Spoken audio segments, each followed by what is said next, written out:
looks like someone pulled the string on the back of Climate Barbie and made her talk again. Now this time, Canada's Environment and Climate Change Minister, McKenna, went on CTV's Question Period with Evan Solomon over the weekend to make some crazy and just flatly wrong assertions about herself. Just watch this here. So let's just be clear, when I went to Paris, I'd been in office for like a couple of weeks. The department has a long-standing history of hiring photographers. I did my own pictures, I did my own tweets. They use it for official material, but I've reviewed it. Some of it was Twitter. Well, it was the official Twitter account. I have my own account, but you're right. I think we need to make sure that we're mindful about taxpayer money. So McKenna insists that she writes her own tweets. Now, that would make sense to most of us since she routinely falls victim to parody accounts and low-level joke tweets about climate change.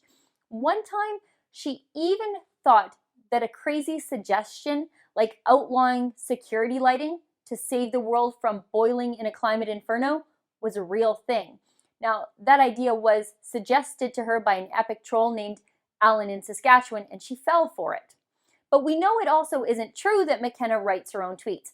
And we know this because we filed a Freedom of Information request regarding McKenna's social media accounts. We know she's lying. Now, I did an earlier report on these Freedom of Information documents where we saw the back and forth with McKenna's staff planning her tweets, photos, and selfies for the coming week. Now, I think that was Environment Week or Earth Mother Virtue Signaling Week or something to that effect.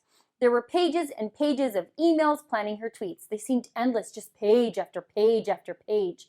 There were emails about staging photos, and one of those photos was by the Parliament Hill bike racks. Now, that staged photo suggested McKenna rides her bike in high heels and a short skirt. Good job, crack social media team. Now, the most revealing thing, though, is that this just isn't a staffer or two, although that even seems like a lot. I counted. There were 24 people, including McKenna herself, involved in the planning and execution of her tweets. 24 people. Highly paid government staffers, and they still can't get the basics right. They actually even planned that tweet from Alan in Saskatchewan and carefully made a nice graphic to promote decreasing visibility in parking lots as a way to save the earth. Those are your tax dollars hard at work right there. But don't worry, Canada. This person who can't manage her own social media is going to put a national price on carbon. What could possibly go wrong? And if she lies about the small stuff, like managing her own social media, imagine the big stuff she'll lie to you about. For the Rebel.media, I'm Sheila Gunn-Reid. Thanks for watching. Click here to never miss a Rebel update. Want even more of the Rebel? Well, click here to become a premium member.